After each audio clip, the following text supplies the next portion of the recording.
So our second speaker is Hoken Williams, who's graduating this quarter on the Dean's honor list. Congratulations. He double majored in environmental studies and philosophy. The title of Hoken's talk is Towards an Epistemology of Environmental Justice. Thank you.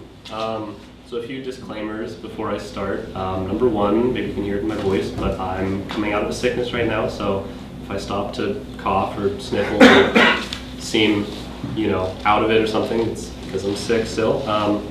Number two, unlike Amy, I'm not, I don't have a PowerPoint, so you'll kind of just have to listen to me talk. I can't speak as lucidly without a text as Amy can, so I will be pretty much reading from my paper. Number three, it's philosophy, so this kind of comes with the territory, but there's lots of concepts that you maybe haven't heard of, especially the non-philosophers in the room. So if at any point I'd like to talk about things in sort of common terms that everyone can understand, and that doesn't get lost in abstraction. So if you're feeling like I'm abstracting too much or you're not understanding what I'm saying, please don't hesitate to raise a hand and ask for some clarification. All right, so this quarter, my last quarter here at UCSC, I had the great pleasure of being invited to Professor John Ellis's graduate seminar on epistemology, more specifically on this notion of epistemic injustice that is very central to pretty much everything I'm talking about.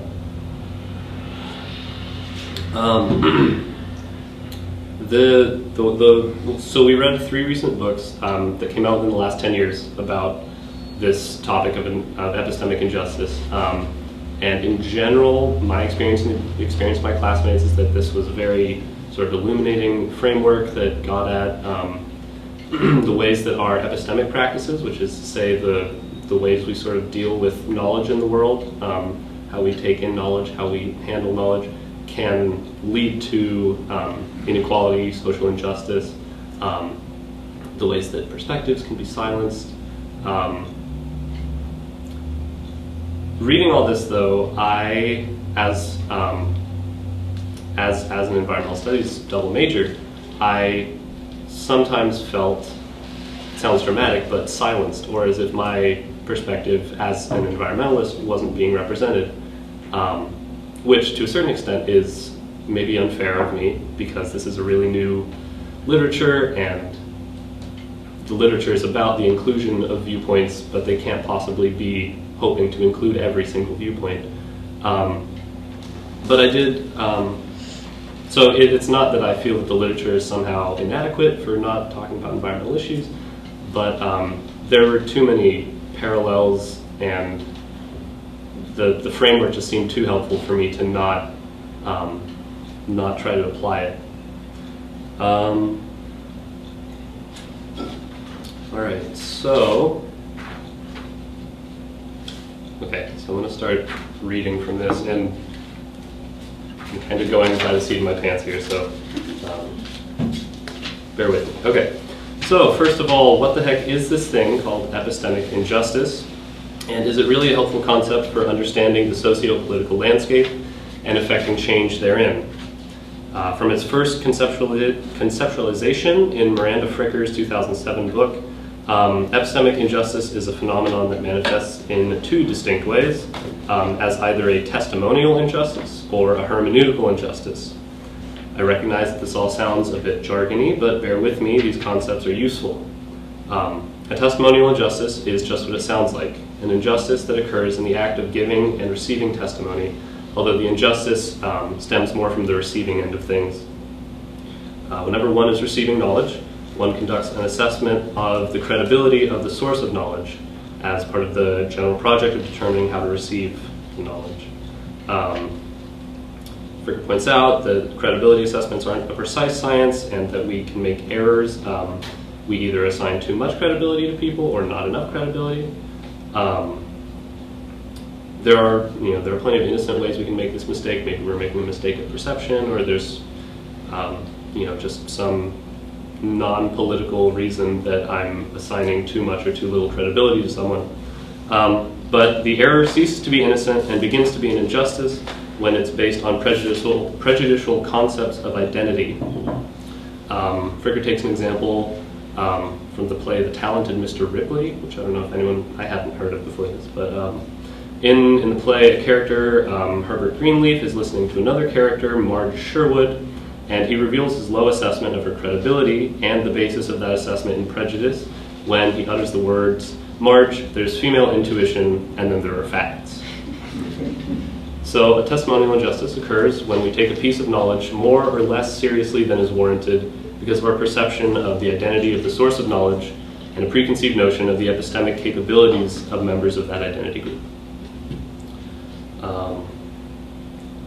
There's a sense in which testimonial injustice and hermeneutical injustice sort of reinforce each other and are going around in a circle. So the preconceived notions that preclude us from really taking in someone's testimony as we should can be thought of as the substance of the second kind of injustice, hermeneutical injustices. Hermeneutics was a concept that up until recently, and maybe up until this very moment, I didn't have a really firm grasp on. It, again, for people who maybe haven't ever heard the term hermeneutics before, it has to do with meaning and the creation of meaning. So Fricker's initial conception of a hermeneutical injustice is that it occurs when dynamics of privilege and power inhibit the development of concepts and meanings and social meanings by which those without privilege and power could be understood. For example of this is of a female secretary who routinely gets sexually harassed in a time before the phrase sexual harassment had been developed and acquired social currency. She quits her job, yet struggles to make her experience intelligible using the gendered hermeneutics of the time, and so does not receive unemployment. This is not merely an unfortunate incident, for when considered in light of the social dynamics of gender power and privilege, and the consequent unequal participation of women in the creation of meaning, the gap in social understanding where sexual harassment should be constitutes an injustice. In its place, we find an alternative explanation of harassing behavior as harmless flirting.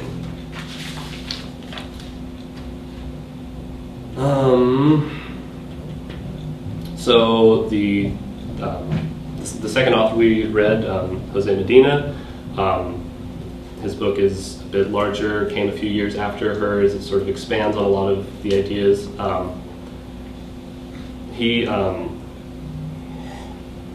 For Fricker, a hermeneutical injustice can only really be done when you are suffering from it. So to this woman who didn't receive unemployment, and if a person in a position of privilege doesn't understand the world, there's hermeneutics involved, but it's not an injustice for her.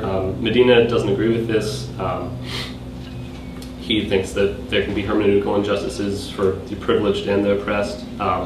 So a crucial distinction in understanding this is between two senses of intelligibility, wherein an experience can be intelligible or not to oneself and to others who have had the same experience, and an experience can be intelligible or not to those who have not had the experience.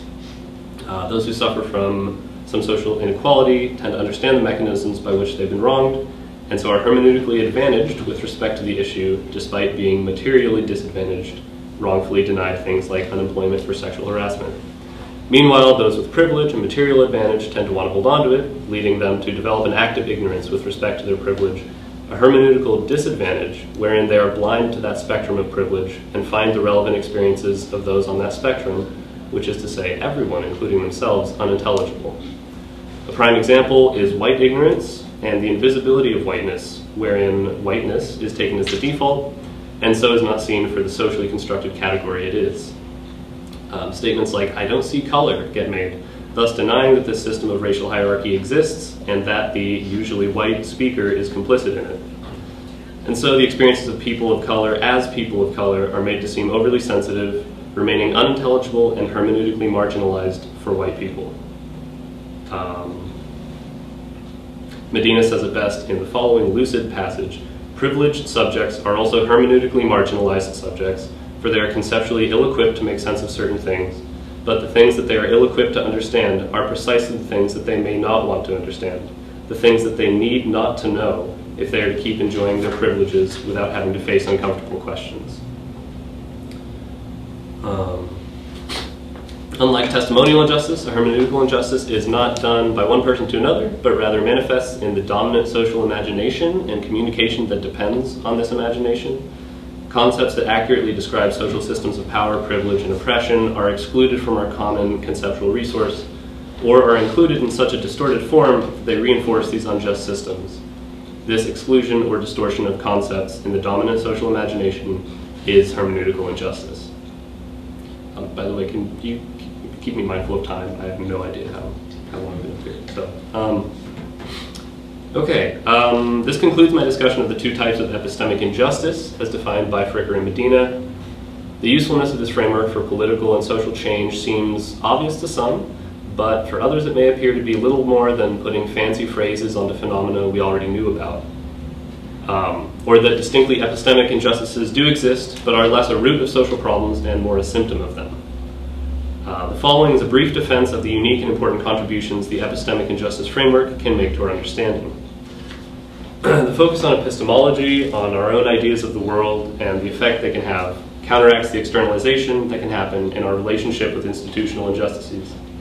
So many politically progressive people think that they are not complicit in social injustice, that racism, for instance, exists, but is perpetuated by racists, not by someone like me, who is supposedly friendly to the interests of the oppressed. Thus, the superficial attitude changes without substantial change in the actual practices that perpetuate inequality. Obvious instances of prejudice give way to stealthier, residual prejudices whose content may even be flatly inconsistent with the beliefs actually held by the subject. Medina identifies the assumption of epistemic innocence, the assumption that our thinking can remain untainted by the tenets of oppression despite being developed entirely within them. We thus come to think that we have nothing to do with it, even that we are allies to liberation movements, while still relying on concepts that have unjust implications and prejudicial undertones.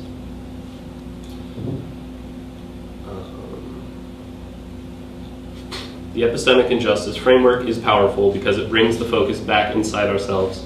It shows us the relevancy of our daily habits of attentiveness and imagination in the development of our concepts and understandings of the world on which all our other decisions are based. Okay, so finally we've arrived at the part of the talk where I attempt a preliminary application of the framework of epistemic injustice to our troubled relationship with the environment. So at the outset, it might be easy to get confused thinking how we might do this. This involves the giving of testimony and the suppression of perspectives where your experience might be unintelligible to me. Well, how can this apply to the environment? Do we have to conceive of nature as an epistemic agent, as something that can think and that can give us testimony?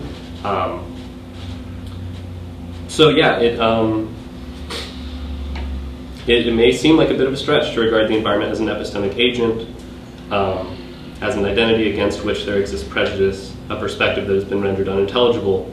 If there is a testimonial justice at play with regard to the environment, then there must be a giver of testimony. Are we supposed to develop our testimonial sensibility for natural objects, learning to listen to plants and animals? Perhaps we can consider the environment as a whole as a giver of testimony. Maybe Medina talks about the illocutionary aspects of testimonial exchanges where you can see how much respect there is in testimonial exchange with how much responsiveness there is. So if you say, look out, and I kind of go, oh, whatever, then I'm not really making your word credible. So maybe nature is warning us and saying, look out, and we're not paying attention to it. Maybe. I'm personally sympathetic to the view, but I find it hard to defend without first addressing the deeper epistemic injustice at work, which takes a hermeneutical form.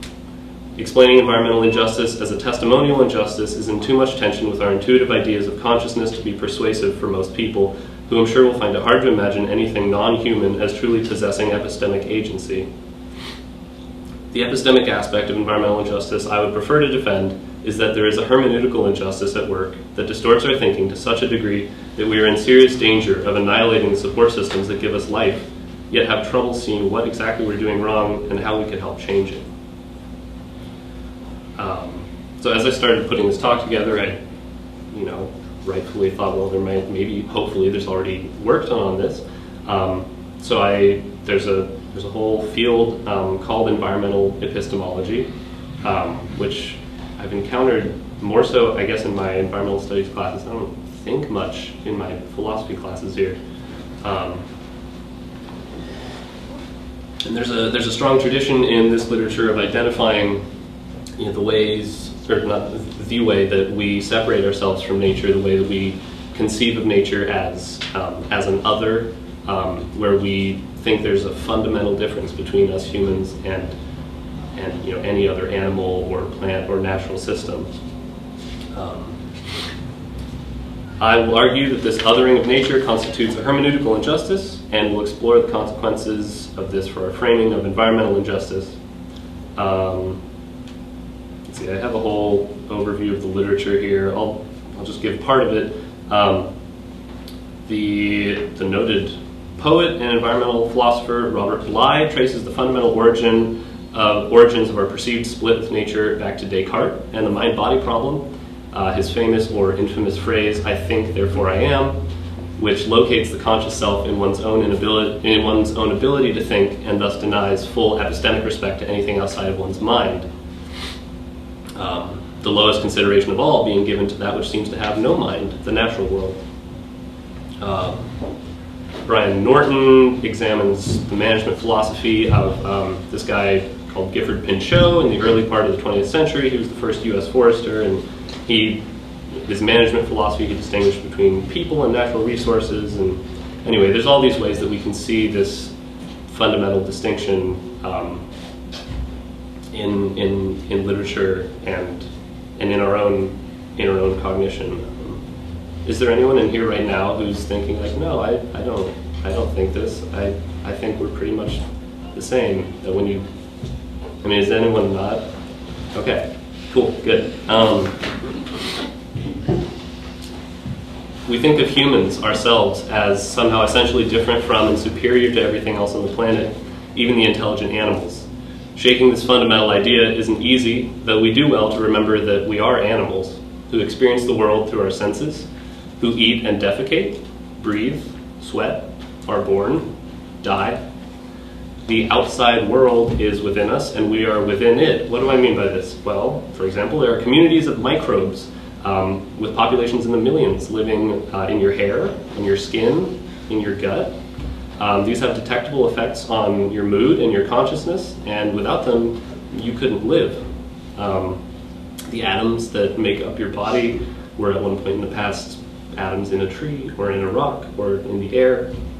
And this nature, these natural systems that we think so foreign to us, are understood entirely through human terms, and are, at this point, we have such an impact on the planet that they're shaped by our consciousness, and so in some way are infused with the human. The truth is, humans continue to live in intimate relation to the non-human world, in fact, are dependent on it for everything from nourishing our bodies to sustaining our economies. That we do not recognize this is the hermeneutical distortion, the misconception that has made our environment and ourselves unintelligible.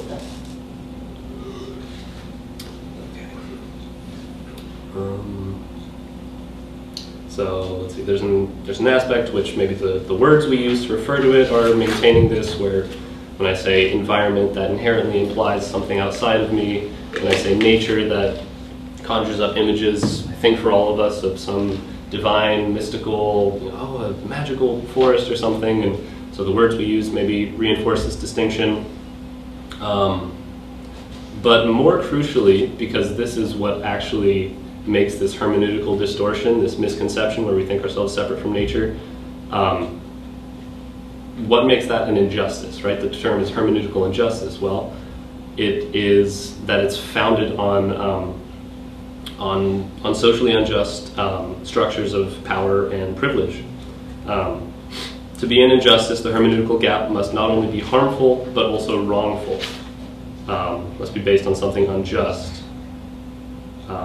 What elevates our identified hermeneutical distortion to the level of injustice is that it is founded on and supported by unequal structures of power and privilege. So at this point, I'm going to briefly just sketch out a little bit more about this conception of the hermeneutical injustice. So who is the recipient of the harm if this is really an injustice? Who's oppressed? Does that mean there's privilege with regard to the environment? So I want to emphasize now that what I'm talking about is not an injustice against the environment. It's not an injustice against nature. Thinking about it this way falls prey to the dualistic conception of human and nature. That we could come this far and still regard some abstract entity called nature as a potential primary recipient of harm reflects the pervasive way that the hermeneutical distortion precludes an intelligible understanding of our situation. Worrying about whether our actions are harmful to the environment ignores the fact that we are synonymous with our environment, that the health of natural systems ultimately is the health of humanity, and vice versa. The reason so-called environmental justice is a highly appropriate candidate for a framework of social and epistemic injustice is because ultimately environmental harms are social harms. We, here in California and many other places in the world, are privileged with respect to the environment, a term I have to continue to use despite its profound failings because I don't have a better term. If anyone does, please talk to me after the talk. That we have access to a diverse array of ecosystems and wilderness areas is only the surface of our privilege. And that we think of this first when we think of what our environmental privilege might be is another instance of the hermeneutical distortion. A less obvious way we're privileged with respect to natural systems is in our agreeable climate and relatively well-functioning ecosystems. The weather here ranges from tolerable to pleasant. We suffer few natural disasters beyond the occasional earthquake, and our water and air are pretty clean. A still less obvious way we are environmentally privileged, and I'm nearing the end here, is in our access to the products of nature.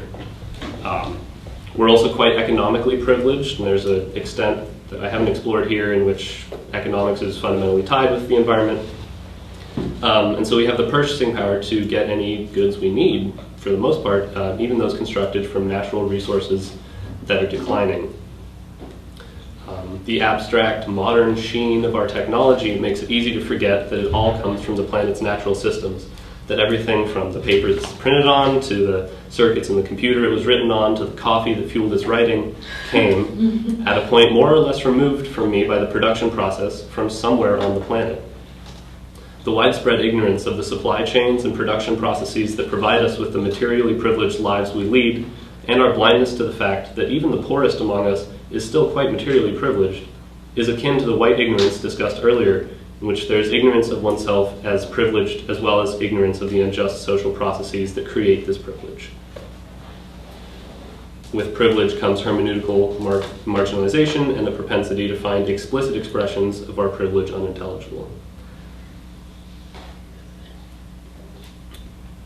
At the other end of the spectrum of environmental privilege, then, we find those who are materially disadvantaged, yet hermeneutically advantaged. These are people who've been displaced from us, from those with privilege, either by space or by time. In the first category, we find the remaining indigenous groups, who have almost none of the comforts of modern life and face extermination by industrial interests, yet live so close with nature as to have no misconceptions about human superiority or separateness. We must also consider so-called third world citizens who are highly vulnerable to environmental disturbances, who don't have access to nearly the levels of material comfort we environmentally privileged folks enjoy, and who are often involved in the dangerous, dirty parts of global capitalist production. In the category of those displaced by time, we have future generations of people who will face a world with a steadily decreasing capacity to sustain life. A really illuminating quote from the review of environmental epistemology I found is, "Perhaps we are facing an environmental crisis that is not graspable with our current conceptual tools, although what is not graspable today may be tomorrow."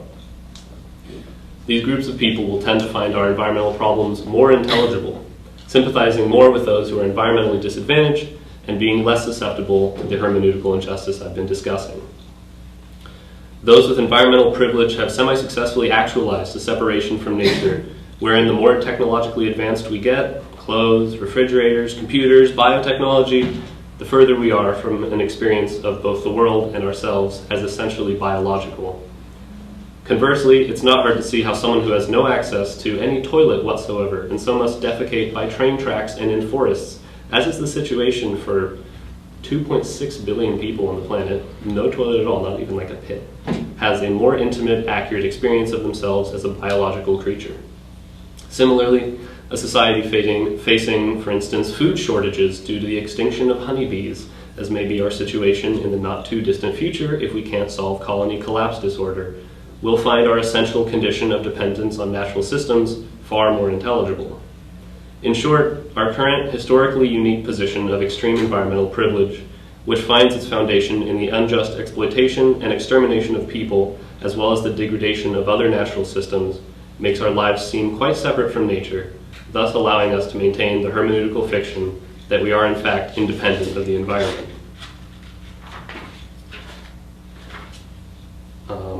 So, where does this analysis leave us? The literature on environmental epistemology had already developed this idea that we mistakenly conceive of ourselves as separate. So what good does it do to call it a hermeneutical injustice? What does that add to our understanding or to our political effectiveness? Well, conceiving of these issues as stemming out of our own epistemic practices is empowering. It gives us something to do.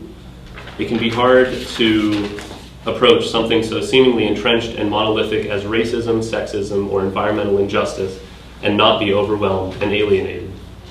The epistemic injustice framework makes the leap from acknowledging a problematic attitude to seeing it reified in daily discourse and the epistemic practices we are consistently, often unconsciously, engaged in. By striving to become constantly mindful of the injustices present in our epistemic practices, we can actually begin to shift into a way of being that does not perpetuate injustice.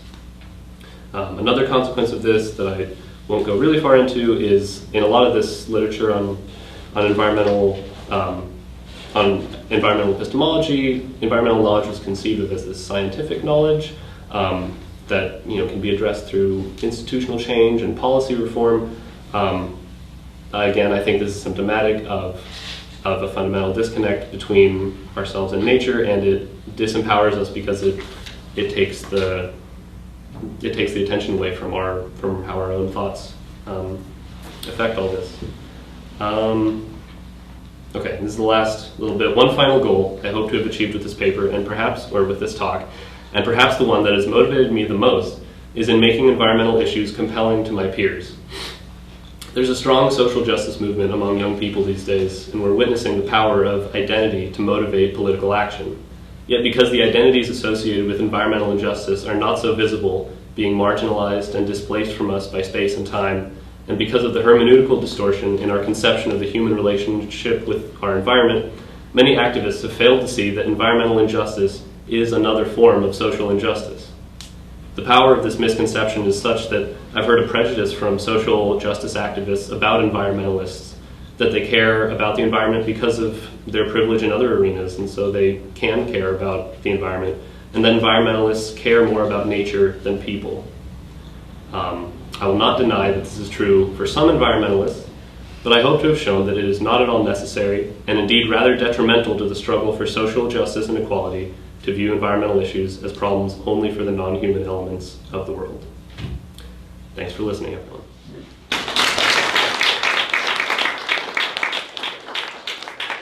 Okay, good. I think we have time for 15 minutes of questions here too. Would you like to field your own? Sure. Okay.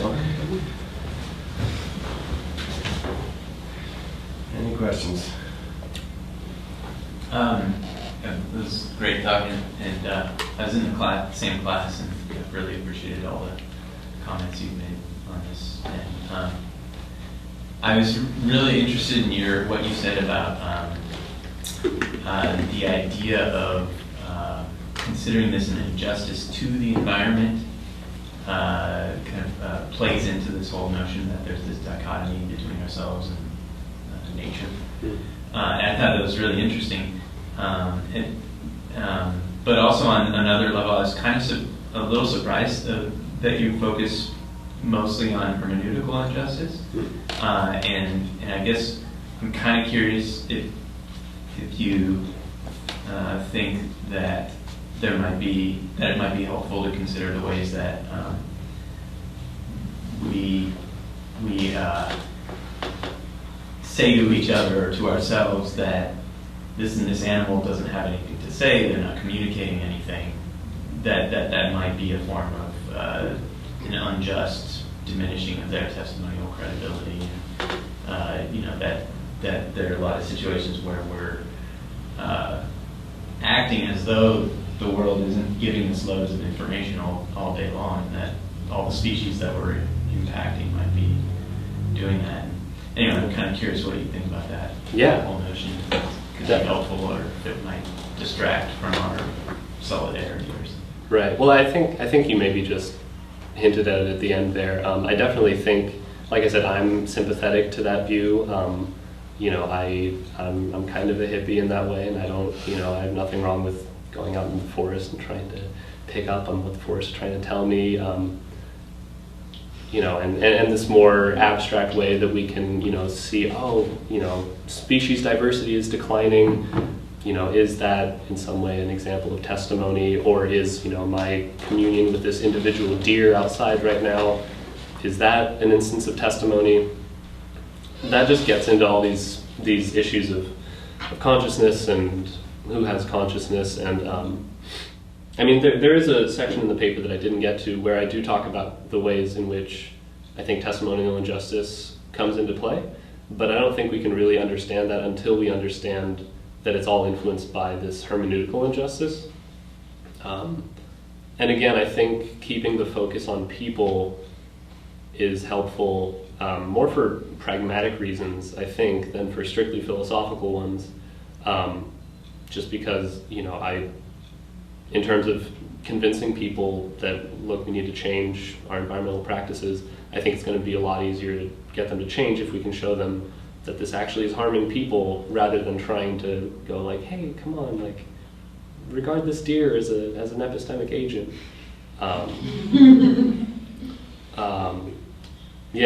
Some ways that testimonial injustice does come into it, though, with regard to people, is environmental scientists are, I think, assigned a somewhat lower credibility. I think we have this sort of general perception of most scientists as being, innovators who are advancing humanity. And yeah, what are they going to come up with next? But environmental scientists are kind of buzzkills, like, and we get numb to these reports that come out, and there's definitely, I don't know, an epistemic. You probably remember from the works that they talk about how we can get numbed to testimony and stuff like that. I also think there's a way in which hippies are testimonially,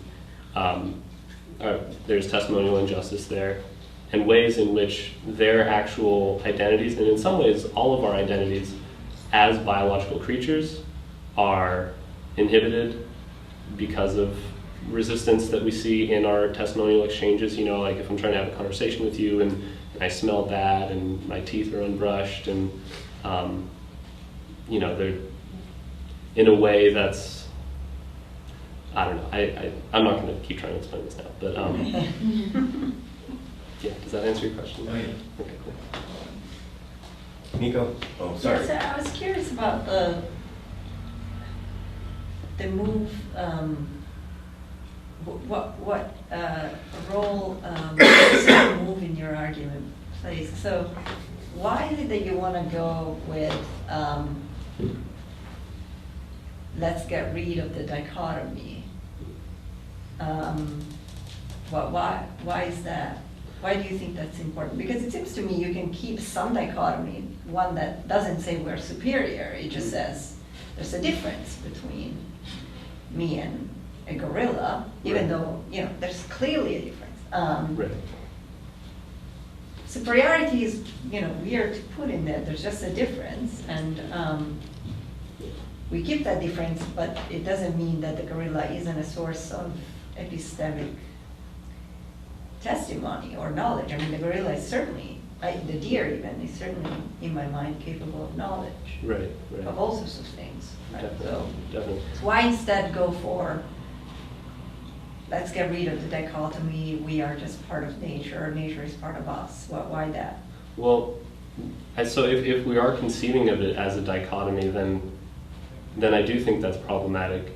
There is a real way in which we are the species, humans, Homo, whatever it is we are. And so in that way, we are distinct from other animals, and we're not plants, and that's another distinction. But that would be a more pluralistic distinction, where we're just one species among many.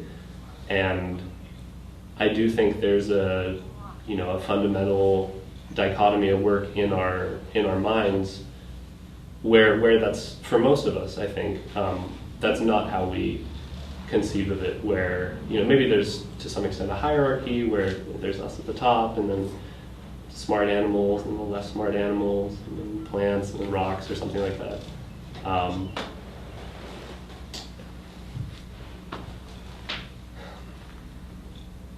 But the mere fact that even if you accept the hierarchy, Mm-hmm. the mere fact that there's a hierarchy does not imply that animals or plants cannot be a source of knowledge, and so cannot be epistemic agents, Right. right? No, definitely. And again, I'm sympathetic to the development of the view that they could be epistemic agents, but I think that that distracts us from fighting this view that we're not interconnected with nature.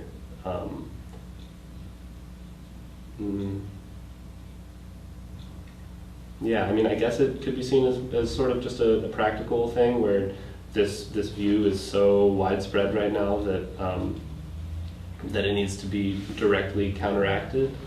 I don't know. Your question has me a little bit at a loss for words. I think I could answer it, but I was just wondering about what role getting rid of any sort of dichotomy played in your argument. Right. Well, I mean, again, so it's within the framework of epistemic injustice. I'm saying that this dichotomy is a hermeneutical distortion, that it is an inaccurate way of conceiving of the world that we have, which leads to all these other problems where we don't consider, for instance, animals as epistemic agents, that it's supported by privilege, and the daily ways in which we feel ourselves to be separate from nature. Sitting in this room right now, and if we really think about it, we can recognize how everything around us at one point came from nature, but at least personally, on a daily level, I don't have that sort of awareness. And I think that traces back to this dichotomy, where humans are fundamentally separate. I feel as though I haven't answered your question adequately, but okay. I'm kind of trying to understand that question as well, and kind of the way that you're articulating it. I'm wondering if you're kind of like, because I came up with this analogy in my head and you're talking about it, I'm like wondering if that's like where you're going with it, like as far as like erasing the dichotomy is like making it relevant to us. So like say, we're here in America, we have our own government, we have our own things that are separate from what's going on in like Morocco or whatever, and so it's like, well, I don't have to be concerned with the politics of Morocco because I'm here in America, so I have to be concerned with the election going on here. Right. But say if there's like no borders or whatever, and all the countries in the world are considered now one nation, then I also have to be concerned with what's going on over in that part of the world, because it also it's united in this part of where I am. Is that kind of like what you're getting at? Yeah, I think that's a great analogy. I think part of the importance of dissolving this hierarchy for my argument is that the dichotomy is that when it's in place, we just have a hard time when we're thinking about environmental injustices where we think that it's oh no, another oil rig spilled. Oh, that's really too bad for that marine ecosystem, and that's too bad, but it affects me and human society sort of indirectly, and that I have really nothing to do with that. I think your analogy of countries and dissolving boundaries is a really good one. So how do you think we can like resolve that? Like say, when the next oil rig spills I know like just happened again very recently also in the Gulf. Like how do we approach like really pushing, or is that what we're kind of, am I just asking you like solve the world's problems? No. Like, No, yeah. I think that's a really good and really important question. Is where do we go from here? And I guess the response suggested by the work, the philosophy that I'm drawing on is that we need to go within and develop certain sensibilities and sensitivities to the ways that these seemingly far off things manifest in us. So, it's maybe not a direct, me recognizing, oh, there's this hermeneutical distortion going on within me, and I can't regard nature as a giver of testimony. That's not directly going to solve the oil spill. But I guess my thinking is that indirectly, over time, if this consciousness sort of spreads, that it will, we'll be more aware of like, well, hey, we really need to regulate oil drilling because, because the ocean is us. We're intimately connected with this, and it's a really big deal if oil spills in it for us. And so this dichotomy, again, gets in the way of recognizing that. Fundamentally, I think if we think about it, we can recognize, yeah, of course, I'm dependent, but going about our daily lives, I don't think most of us really fundamentally recognize that, conceptually, epistemically.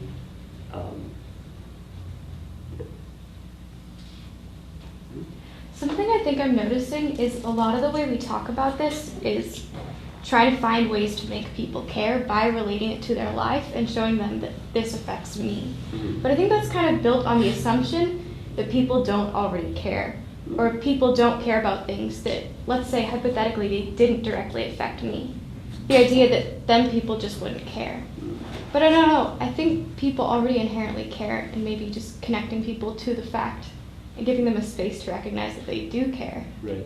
Yeah, I don't know. Yeah, I there's definitely validity to what you're saying.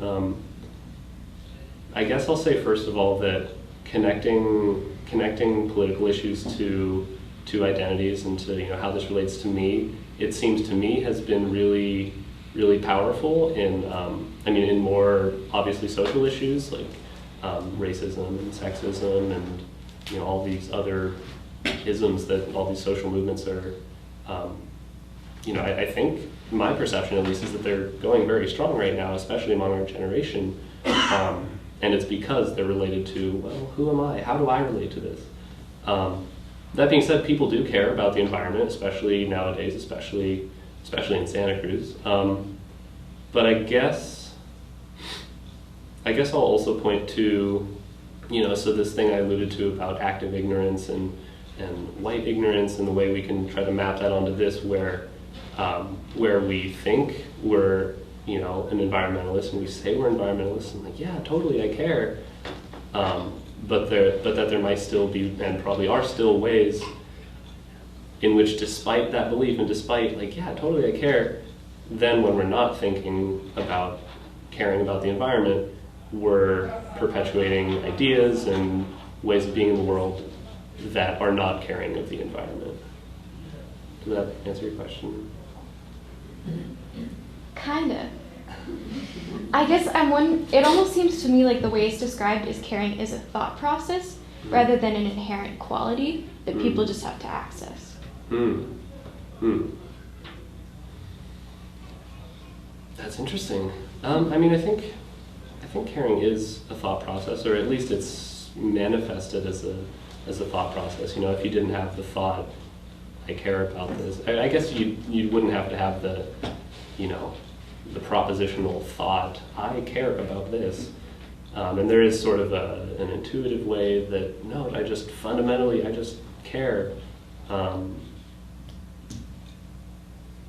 But there's still an epistemic nature to that. There's still a dimension in which our awareness matters.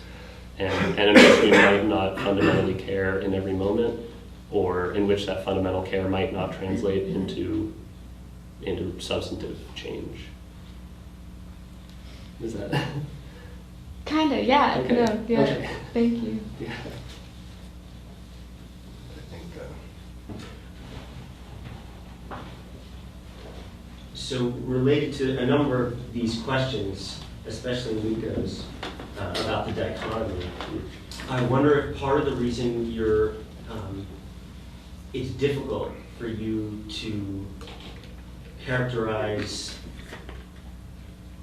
the belief or concepts that are holding us back is that, or let me put it as a question: do you think that what's going on is, if there really has been hermeneutical injustice to all of us, or many of us, presumably many of us, I would imagine, in this audience, and maybe you have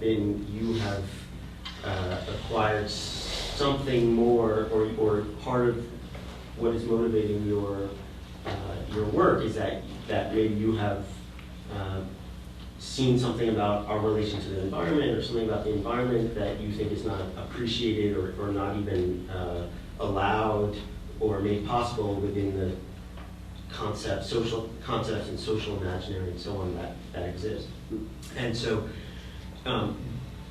if that is the case, that we are suffering from a hermeneutical injustice, it might be hard for you to be explaining to us that this is going on, and trying to say what we need to let go of, given that we are, it may be that the dichotomy that you're seizing on, or the dependencies, or how much we care, that those concepts are somehow part of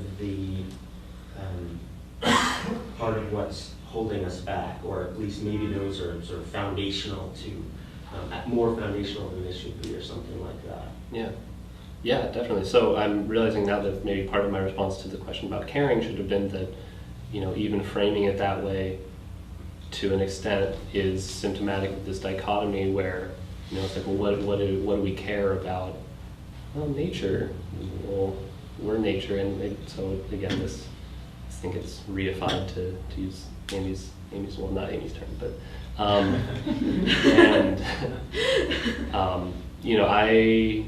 I think it's, this hermeneutical distortion is really prevalent in our thinking.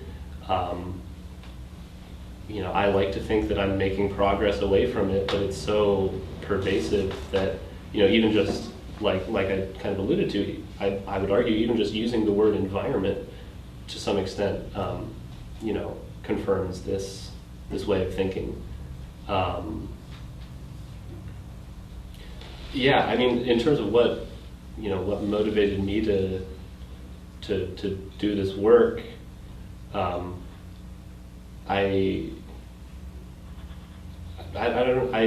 so in the, Fricker or Medina or someone, they talk about the ways in which our perception can be loaded. I don't remember if they call it, like moral color or epistemic color, or where you're seeing something through a certain frame.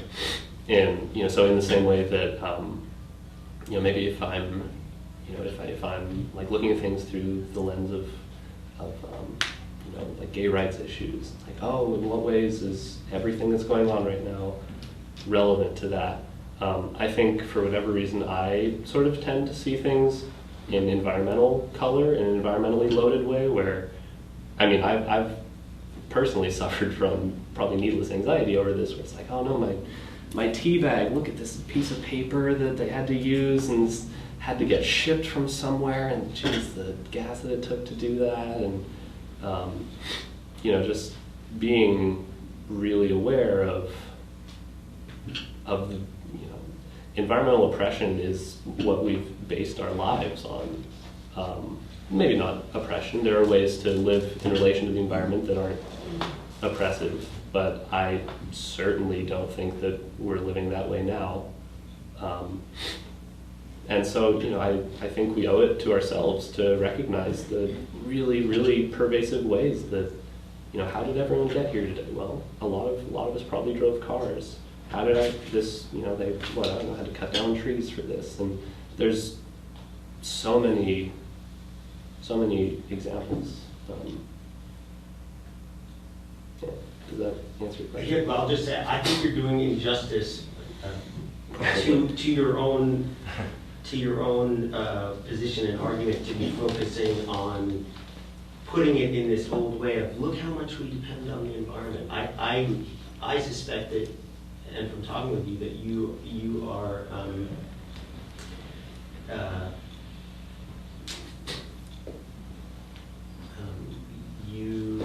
you have a bead on, or you feel that you have a bead on some different, and here's just words are difficult, different kinds of sensitivities or ways of perceiving or something like that, that again might be difficult, and this is where I think I encourage you to think more carefully, might be difficult to characterize in a way that is going to be clear and helpful for someone who hasn't gotten out of the hermeneutical injustice. Yeah. I mean, like I said, it's really pervasive, even in my own thinking. And I'm trying to think now in what ways I do have an environmental sensibility, and probably, I'm not the only one in this room, surely, with some sense of that. But a lot of them are material things, because, there's a philosophical position underlying this, but it's a material world. Ecosystems are cycles of nutrients through the soil and into animals and into the air, and we're a material society. We rely on material things, and so in a certain sense, I don't think it does injustice to the argument to be focusing on the sort of old school ways in which the environment is exploited. But also, the hermeneutical distortion is really hard to move past, even for me. So I definitely, probably all of us could use some deeper thinking about that. Well, unless someone has a burning question, I think we have to spend some time celebrating with cake and stuff like that. So thank you very much.